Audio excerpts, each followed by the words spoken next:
Hey guys, and welcome back to Sitting In. This is episode 18 that you're listening to. We've got a bit of a different one for today. As you can see, I've got a guitar. Callum actually owns a guitar. He confessed to being like a closet keyboard player, but secretly he's a badass guitar player as well. These are CGI over here. They're not actually. But yeah, so we're going to do a little bit of a kind of problem-solving thing today, just to present maybe a couple of musical ideas to each other and see how we would both tackle them. So interested in this one, see where it goes. Would love to hear your thoughts on this new idea, but let's dive into it. Sweet. So this episode is coming from a conversation that I had with Callum probably about a year ago now. I remember we were having a chat about how we, like, ideas that we want to share on social media.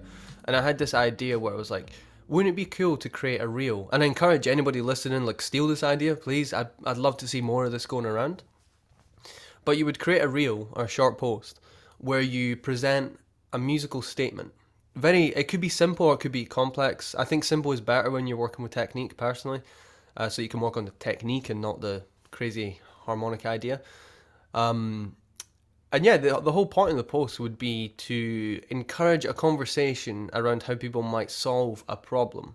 And, ultimately, I think there will always be the most economical or ergonomic, approach to playing something, but that's not always going to reap the most benefits for individuals.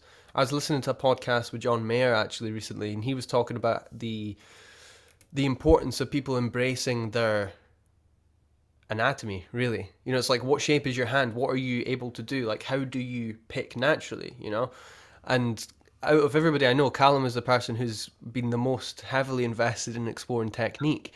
And I've always found that a really interesting thing to pick your brains on, because I was the blues player I'd never practiced technique in my life. It was just, technique was merely, it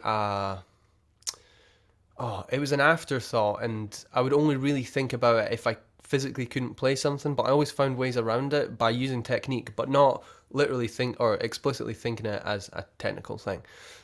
So I thought it might be fun to present a couple little ideas, and just see how we might solve them. And I encourage you, the listener, to grab a guitar or save this for later or just listen along. But try and think about how you might tackle these problems as well, because, whatever we're presenting isn't correct. It's just our way of doing it. And some other people do it differently, and that's the beauty of the guitar. I think that the technique is such a... There's so many different ways of playing the instrument, and it's not that there is one correct way. I think, there's so many different ways, and it's cool to embrace them and explore them as well. So hopefully today we can give you an insight as to how we might explore certain ideas, and we encourage you to investigate this yourself, and maybe you'll find out something new in your technique. So to kick it off, I think Mr. Stevenson is going to present his idea, and we're going to have a chat about how we might play it. So Callum, what is your idea and how would you play it? So I'll start with something pretty simple. We'll go to, say, top of box 2, A minor pentatonic, and maybe just try kind of bluesy. Cool. But yeah, that's basically it. Yeah, there we go. Nice. Whew, my ears are working. I'm glad. That's a good start. Yeah, we definitely, like, there's we don't know anything that we're going to be playing today, so that's kind of the fun of it. It's just we both have to work out each other's stuff too.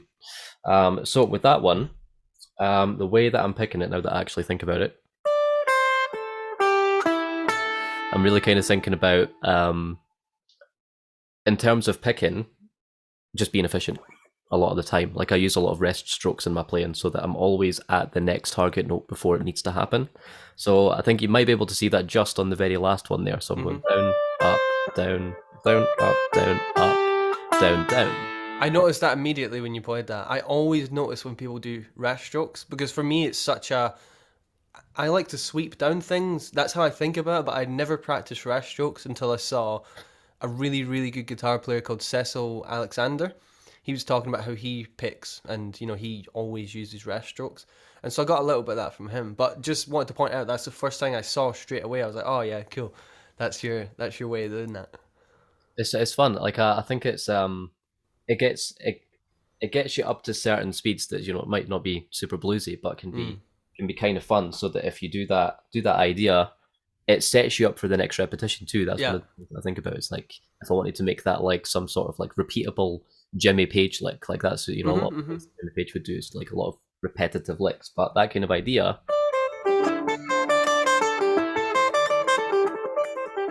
and you can kind of get some quickness. I'm a little bit rough, Yeah, yeah. and it kind of just rolls like right Can you back do that down. again? Right, cool. So you're alternate picking. Right, you're doing exactly what you said then. Yeah. Interesting. So if you were trying to play that fast, would you keep that technique? Because I know for me, right, as soon as I'm going into doing something faster, I'm pulling off.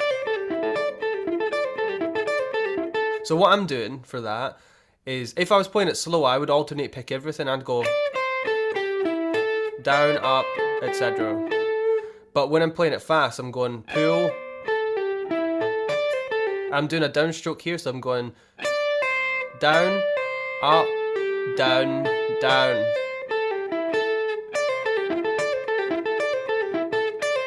Etc. But it sounds like you can do it a lot faster when you're...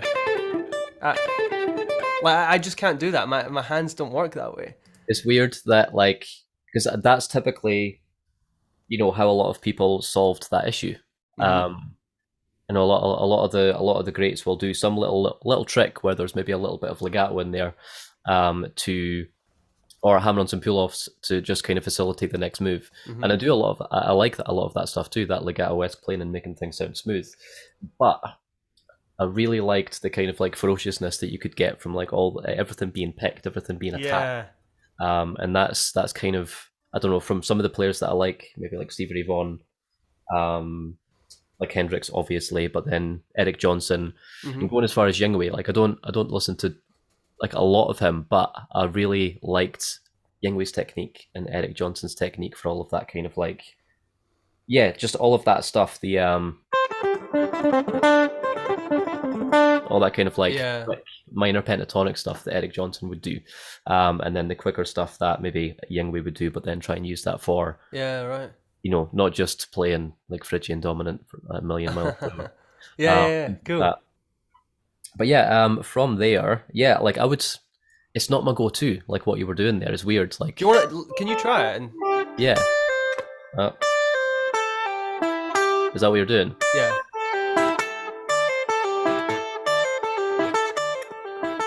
And then How does that feel? roll?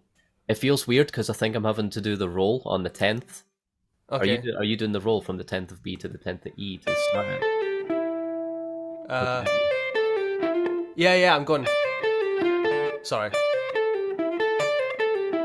So I'm going. Yeah, I'm definitely rolling here. Well, the roll just always threw me off. I don't know. I try to always stay away from the roll because it never felt natural to me at all. Here, all right, cool. Let me present another way of solving this. So actually, when I think about it, if I wanted to play it really fast, I would hybrid pick with two fingers. Yeah, cool. I'd go. Right.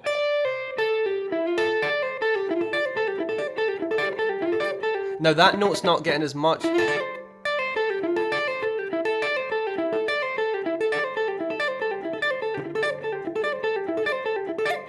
That's how I would play it. So I'm keeping a bar here, Cool. and I'm rolling my third finger, but then I'm hybrid picking these two strings always like that. I would kind of think that it's almost like chicken picking, but Yeah. would you ever think about playing like that? I do a lot of that kind of stuff. Like maybe the first lick that kind of comes to mind when I play maybe hybrid picking is this. So you can really hear that emphasis on the hybrid picked note or the finger. Yeah.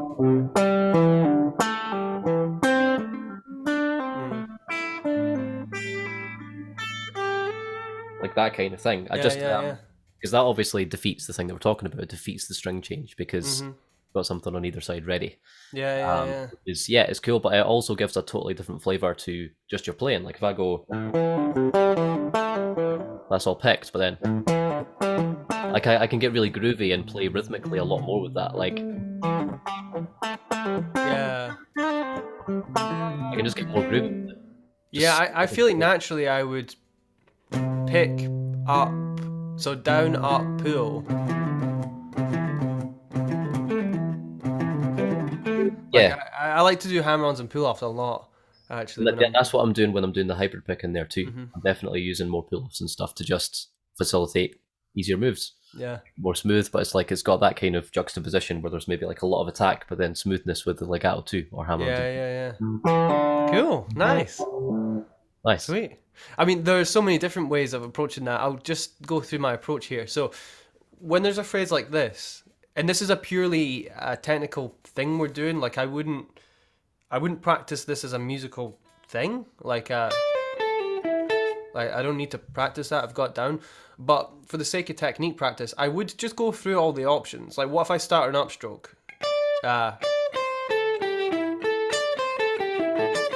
Like, how does that make me feel? Well, it feels a little bit more awkward, which means there's something to practice there. You know, I think everything should feel nice and smooth. So for me, it's the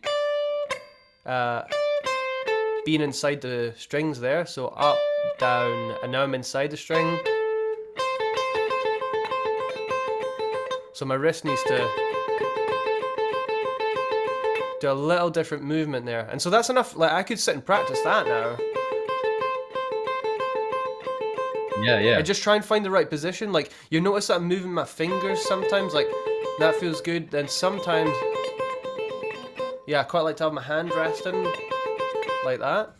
I'm sorry if you're listening to this on Spotify. You should really get yourself onto YouTube and watch what we're doing. Otherwise, it's just going to sound a bit random. But, yeah, you know, experiment with, like, how your wrist's moving, how it's sitting. Is it here? Is it there? Is it like that? You know, am I planting? And all those things make a difference. But yeah, you know, I tried the upstroke, already done the downstroke. What if I start an upstroke and do the legato? So now I've got to do 2 downstrokes as opposed to 3 downstrokes, which is interesting. So I've got up, down, down. Yeah. Which, like, it just changes how the phrase feels. And I think it's important just to explore all the options, because you'll come out at least with better technique, but everything will feel a little bit more even. And I think that's one of the things that a lot of people struggle with when it comes to picking, is that down or up feels better, you know? And ideally, I think it'd be good to make both feel quite smooth, so that you could start a phrase on an upstroke or a downstroke, depending on where you are on the neck or where your hand is at the time. Yeah, all right, shall we move on to another one? Yeah, let's go for it. Cool, all right. Just want to emphasize the fact that Callum and I haven't actually planned any of this, so we're kind of just winging whatever it is that we come up with. Not warmed up at all. All right, I'm just going to think of something that I quite like to play that technically could be approached in a few different ways. All right, so what I'm going to do is I'm going to play a C major 7 arpeggio, right? But instead of playing it like, I'm going to go...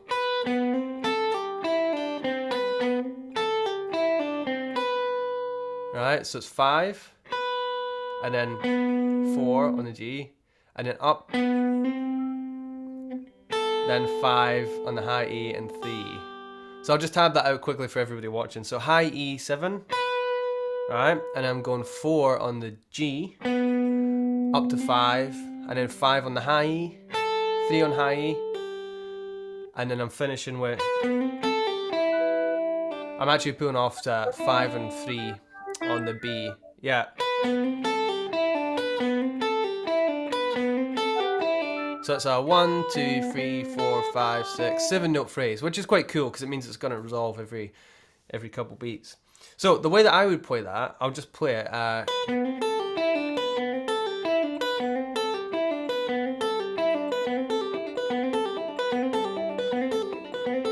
Yeah, so I'm hybrid picking that, right? So I'm going hybrid pick, hammer, so down hammer, hybrid pick, pull off, so down, pull off.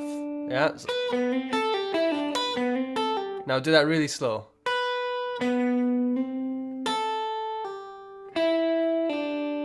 Etc.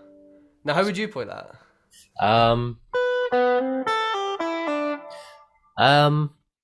Let's think about it. Straight away, he's using the pick way more than me.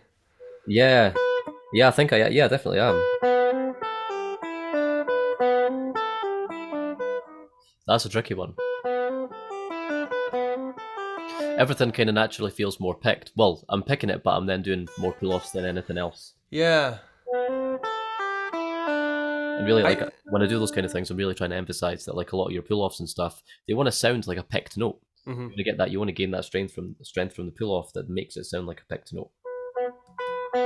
I think I do feel just as comfortable, actually. So this is hybrid. And this is picking. Like, both feel quite good, actually.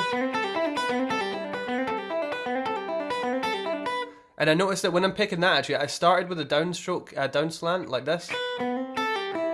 But when I wanted to play it faster, I actually had to flatten out a little bit more.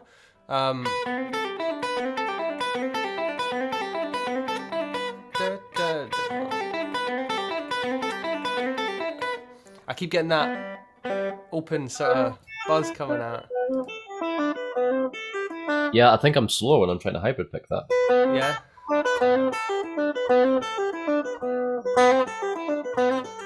I think you're fingering it a bit different as well. I'll go. Probably. No, that's that. Yeah. Yeah, cool. Yeah, I think I'm actually probably more comfortable picking most of that than doing the hybrid picking, which is... Yeah. My natural would be to hybrid pick it, but I think that in the situation I'd be quite happy picking it as well. Now, Callum, why don't you explore some other options for playing that phrase? You know, obviously we've started with a pluck and we've started with a downstroke, but what if you tried to alternate pick all that? Now you're testing me. So I would have to start with an up to get that next string on the G, or next note on the G. But then it doesn't really work because it's a 7-note phrase, because then you That's why I love taking odd notes, because like they just test your technique so much. Your picking technique, that is. So what I'd maybe do is then just like pull off that third to second last note before the phrase starts again. It's really fun to try and alternate pick it also, right? Yeah. So upstroke. And then I need to do that awkward move. I want to see what that actually looks like. Could you not just do the pull off at the end? Da-da, and then adjust. Where you're down or you're up. Yeah, there we go.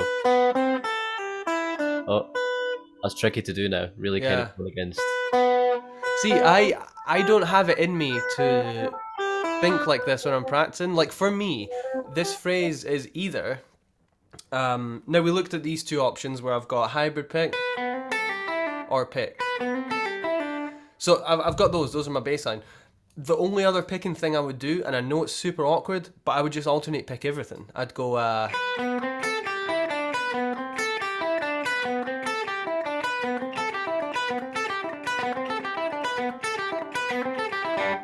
can't play as fast, but I'm definitely just, I'm digga. I might start on an up. That's the thing. When you do an odd note grouping in your phrase, and then you do alternate picking, it's going to reverse on this. You're going to change the way that you pick it the second time around. Yep. Which is I think that's a good reason to practice in odd notes, to be honest, because the main issue I mentioned that people have is that they suck starting on upstrokes or downstrokes. Most of the time I've noticed that it's the upstroke people suck with. And so what I practiced for quite a long time is this exercise that goes super simple. But what I'm doing there is I'm practicing starting on my downstroke, which encourages me to go outside pick on the high note, right? Etc. And then to work on the opposite of that, start on an upstroke, and you'll be working on your inside picking. So it'd be up, in, up, up. And my goal is to make both of them feel comfortable. And it took me a long time to get the upstroke to feel comfortable, but if you manage that, you know, both, so exercise 1 and 2, 1 would be downstroke, 2 would be the upstroke, then you can join them by going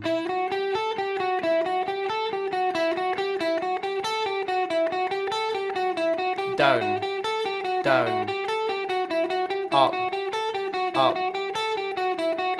etc. And I don't want them to be able to hear that I've changed pick direction. Like, that's the goal. Cool. Have you ever practiced that kind of stuff? I've practiced I have practiced that kind of stuff. Probably not for a very long time, but I think my go-to would be the like down, up, down, and then the outside. Yeah. Can you try it starting an upstroke? See how it feels. See that little wrist twitch that you do to change it? Yeah. Yeah, totally. Like I kind of, I'll go into like just after we've practiced this one that helps me with that kind of slight wrist thing, slight wrist change. Like there's more of a bounce. Yeah, totally. When you're doing the outside stuff. And they'll probably like, you'll tilt so that you can defeat the string change. You'll just like try and tilt the pick up that way so that when you're going outside the pick, you're less likely to get caught when you're parallel like that. That helps with the string change. But if I'm like totally straight or even towards like a, what would you call it? Downward pick slant. You're going to have to do more of this kind of motion. Yeah. Whereas that one, you're kind of set up already because you'll do that downstroke towards the outside of the E string. Yep. Cool. That's tricky because I'm still catching it. You can hear it. Yeah. Very slight, but yeah, that's a good one. That's a really good one. It's really useful. I practiced that for ages. But the thing that kind of helps me with that, I think the inside picking is what I call the Gary Moore major 7 lick. Okay. And that's this one here. I think I'm going to need more gain.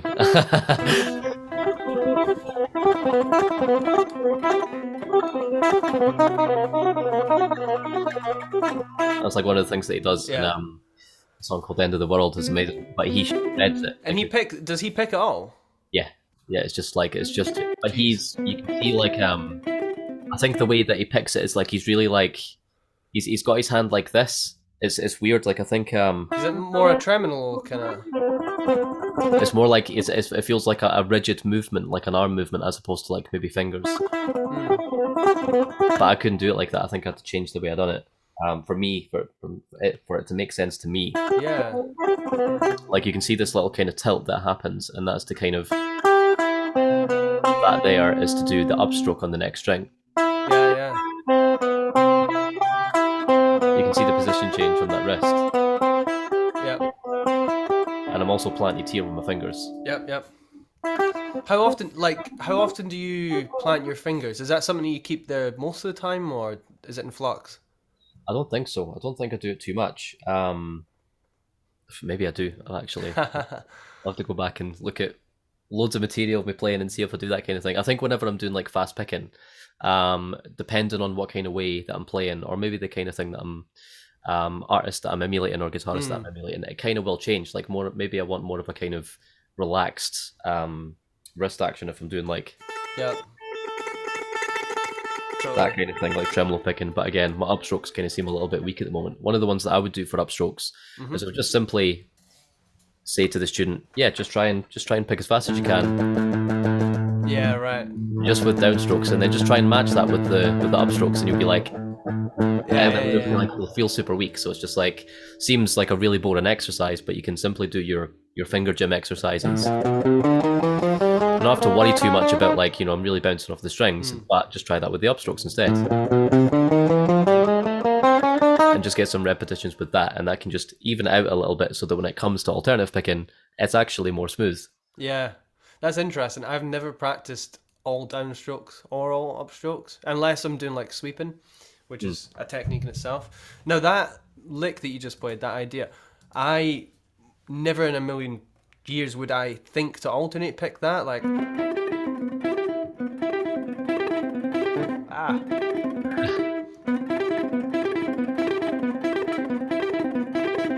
So what I find myself doing when I want to alternate pick that is I'm actually trying to get flatter in the wrist so that the pick can maybe rest a little bit more, actually. Because when I pick naturally, like, you can see my wrist just kind of... but when I want to pick it faster, I kind of want to relax my arm. And so what I do is I just put my palm on the bridge a little bit more. That's okay, it's not bad, but for me... Yeah.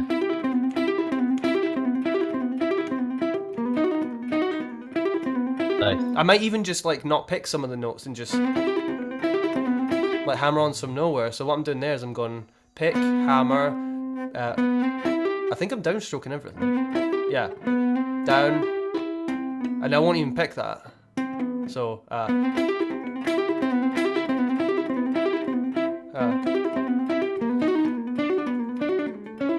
yeah. Nice. It might be try with no hands. yeah, it might be quite good to just in terms to see if that's correct or not. The way he's maybe picking that is like if we found a little clip and just put that aside and us trying to play that just with her, because I think he definitely has this kind of like more rigid kind of motion with his fingers kind of up like that, and I can't do it at all. Like, alien to me, and it's I'll fumble it all over the place, but just to kind of see what it sounds like, because again it's ferocious. Like that's one of the things about a lot of the licks that I'm playing. I like that sound. I like getting that kind of passionate instrument. All right, I guess I need to come up with one now. It's good that these things are just kind of popping out, because this is, a lot of the time you'll default back to one of these things. Yeah. That probably defined a lot of your picking technique, one of those kind of first riffs that you maybe played that helped you develop alternative picking or hybrid picking or something like that. All right, this next one is kind of like a sus sound. So I'll just play the way that I would play it. Yeah.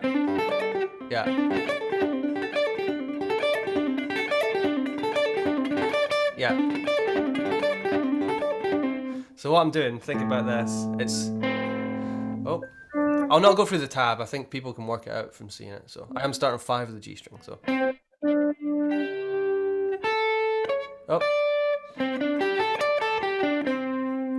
you got that? Yeah. That's a big stretch from index to pinky. I love this stretch. Like that's a big one. Yeah, that's the thing that like in a lot of the playing that I might do, I might have the thumb over the neck for some of the bluesy playing. So when I have to go to that, I need to really make sure that I've got the thumb behind the neck. Yeah. Posture to facilitate like a really big stretch. Yeah. Nice. So picking wise, what are you? Well, let me talk through what I'm doing. So I have to sort of get into the flow of it to remind myself.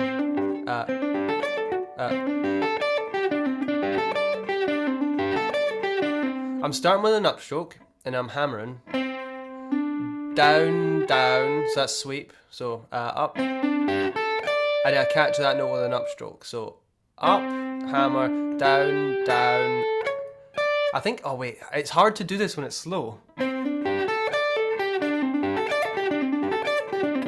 Yeah. So I'm catching that with an upstroke. Then the last part is just up, pull, up, which is quite weird actually. Because then let me see how I start it again. Because if I finish with an upstroke, do I start with an upstroke?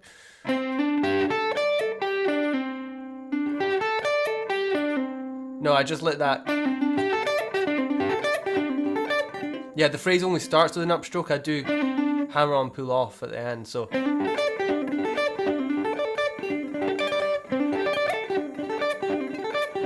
Yeah, so I guess I'm pretty much sweep picking. I would call that technique sweeping. Would you? Yeah, 100%. How would you play that? Right. Okay. I'll probably need to get into the groove of it.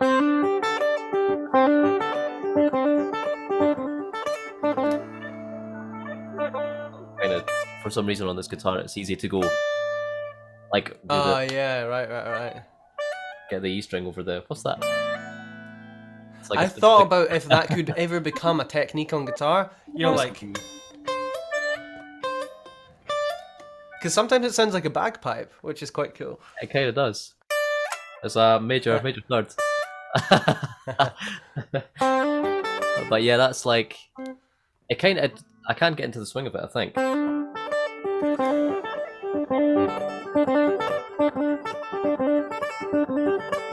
That's it.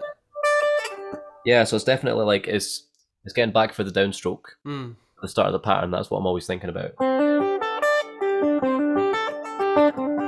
So you're not doing the hammer on pull off at the end, are you?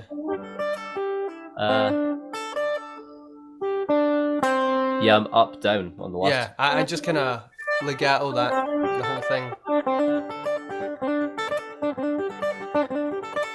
I'm not getting it super clean, but No, it's quite nice the way you do it because you really assert where the first note of the phrase is.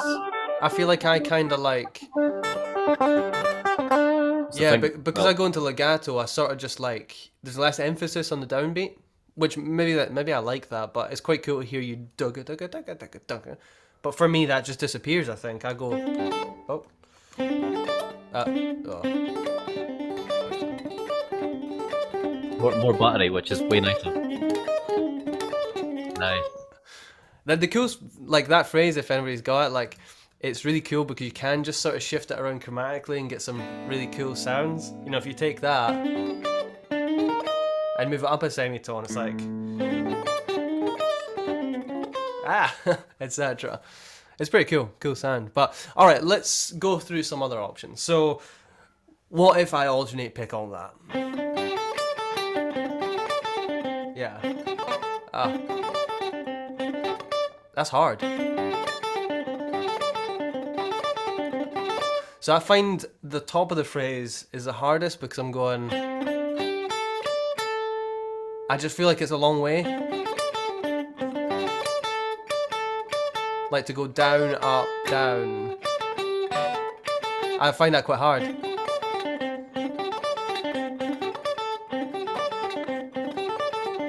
What if I start with an upstroke? Oh, that feels even worse. How would you pick it? Like, or would you?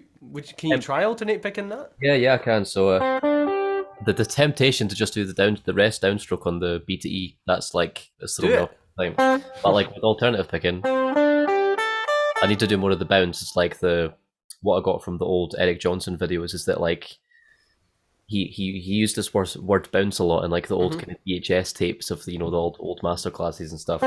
He would use this word bounce so that when he done a lot of his like all those kind of like compound thirds or just like spread triads, it would be these bounces that would be like part of his technique, and then all that kind of really fast 2 note per string pentatonic ideas. But yeah, with that I'm kind of like going in and out of the strings way more. But then I just want to revert back to that sweep. Right, yeah. But the alternative picking would still be good. But it's just not that. It doesn't feel that comfortable because I always think about what's the kind of most, I don't know, efficient way. But not just if you're thinking about the efficiency, it doesn't technically mean that that's the way that you actually want to convey that idea. That's the other thing. 100%. You might want, like what I was saying earlier, I like a lot of the stuff that I play to have a little bit more attack maybe than usual, and a bit more kind of ferocious sounding, and really like lots of like just lots of like really kind of strong bends and stuff like that, and vibrato, and having things picked. Like that's kind of a lot of like doing, I don't know what it is, but I'm just drawn to a lot of that kind of stuff. But that's a cool idea. Nice. Cool, man. All right, you want to do the last one? What's it gonna be? I might try and think of something that maybe isn't pentatonic, because that's what I'm just always drawn towards doing, always pentatonic. I mean, that was pentatonic as well, what I just played. Yeah, well, yeah, that's a good point.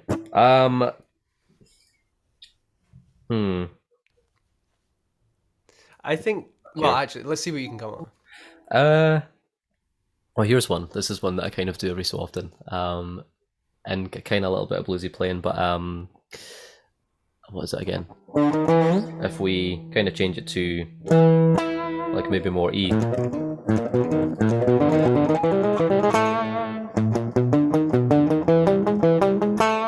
Yeah. So basically just hit all the chromatic notes in like box 3 of minor pentatonic.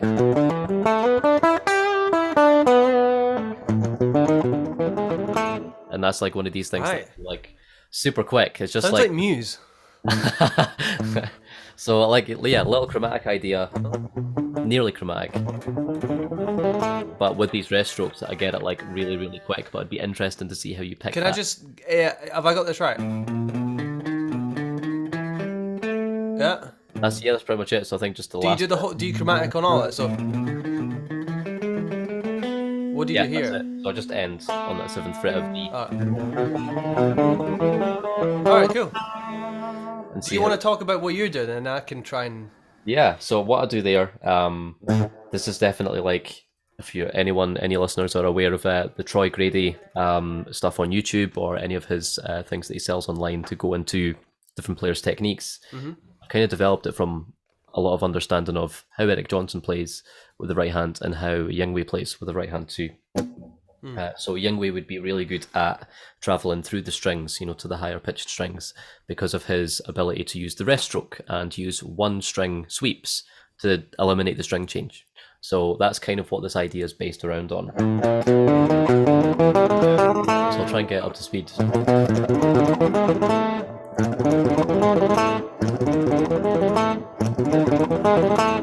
It's like it's pretty quick, but I'm getting a little bit of I couldn't possibly use that rest stroke technique and play that fast. So yes, still a little bit rusty, but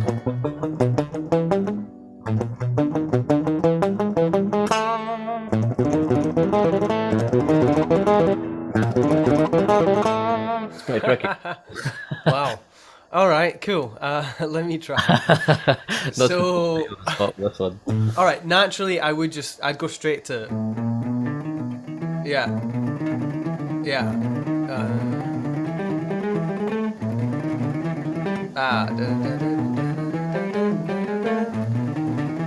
I don't know. I would go to alternate picket, but I can totally see the benefit of going. I would just need to practice that a lot. My rest strokes feel so like tight. Like I think your technique should hopefully feel quite loose when you're relaxed. But for me, like I resting through that, I feel like I have to tense my arm just not to fall through it. Right. So if I was to try rest stroke, I feel like pick slanting up the way helps me as opposed to down. Okay. So like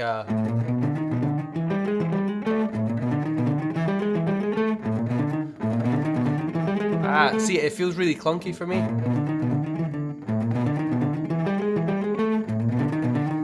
That seems pretty good though. It's okay, but it's funny because when I alternate pick it, I want to do a downstroke, a down slant. But when I'm doing this, I feel like it's easier to do an upward slant. I don't know why. Yeah, that's like one of the first times I've kind of seen you do that with your pick. I've been practicing that. Well, that's something that I've not really put out in the world yet. But I've been working more on upwards pick slants. Right, I don't know why, but I feel like I have a little bit more control sometimes. But I change a lot. Like so I'll just improvise for a second and like look at the amount of times my pick direction changes.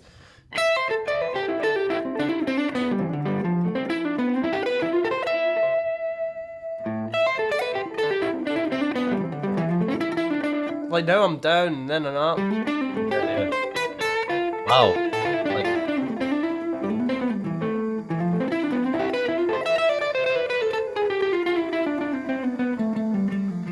you're creating waves with that thumb. Thumb and index. That's insane. Well, it's funny because for the longest time I actually used to pick a lot like that. Like because my thumb goes all the way back. Like George Benson picks that, yeah. And I just never thought about that as an option until I saw some other guys doing it. I was like, And then for the longest time, I exclusively picked with a downwards pick slant or kind of flat. But recently I was like, well, let me just try this because my thumb wants to do that and it feels quite secure. And I know some guys have great technique playing like that. And so I found that I can play quite smooth actually and controlled like that. And so I'm trying to embrace that kind of anatomical thing of my thumb wanting to go both ways. And hopefully in that clip I just played, you can see that I'm like my thumb's changing all the time. It's so different. Which is pretty amazing. Weird. But for the longest time I thought that was bad technique. That's why I stopped it. But I don't know. It seems to serve me quite well actually. It looks great. Like see one other little quick note on that. The rest stroke idea. I think one of the first places that I got it from was the Rosenberg trio. gypsy jazz stuff, and I think it was probably what kind of song I got. I'm sure that'll do for just now. But yeah, this kind of idea where it's like it is sweeped, but we start with an upstroke. Let's see if I can get more in view here.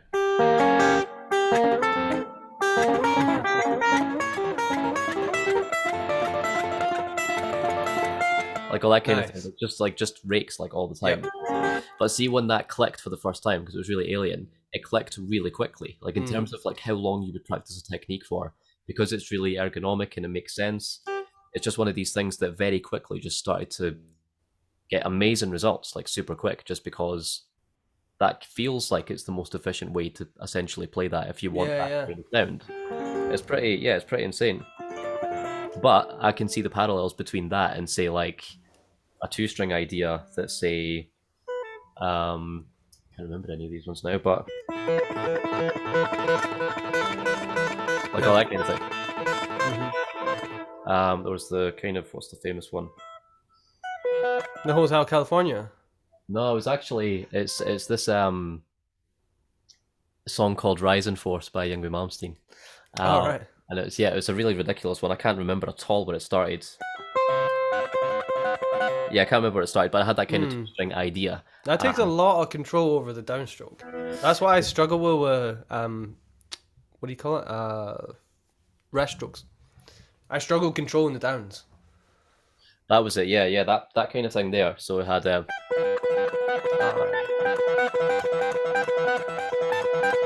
like that kind of idea. And yeah, it's just that it seems like that's the smoothest, easiest way to get from string to string.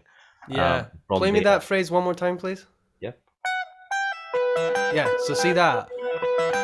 I'd go down, hammer, bone. Yeah, and then I'd probably end up plucking that high note with my middle finger.